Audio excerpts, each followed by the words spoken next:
এই যে আমার কারখানা এবং ব্যাটারির সমস্ত কাজ করা হয় কেমিক্যালস কারখানা and world battery servicing centre.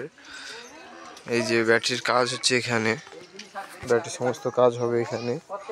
এবং ব্যাটারি ট্রেনিং সেন্টার থেকে আমি কাজ শিখেছি, স্যারের কাছ থেকে খুব ভালোভাবে কাজ শিখেছি আমি। এই যে সাজার মেশিন এবং অ্যাসিডের ঢপ এবং কেমিক্যালের সমস্ত মাল পাওয়া যায় এখানে। আপনার বাটি সাবান সার্ফ সব এখানে নিজ হস্তে তৈরি করা হয়। সব মাল খুবই অল্প দামে খুব কম দামে পাবেন এখানে। স্যারের কাছ থেকে কাজ শিখেছি, খুব ভালোভাবে কাজ শিখেছি। স্যার খুব ভালোভাবে কাজ শিখিয়েছে। আমার 4 মাস হয়ে গেল। 4 মাস পরে আবার কাজ স্টার্ট করলাম। দোকানটা একটু রেডি হতে দেরি ছিল, রেডি হয়নি, তার জন্য আমি একটু আটকে গেছিলাম, তার জন্য 4 মাসটা দেরি হয়ে গেল। আমি কাজ স্টার্ট করে দিয়েছি এখন। এটা আউটসাইড, ভিতরে আপনার কেমিক্যালের কাজ হয় ভিতরে। এই যে আমার বাইরেরটা এটা।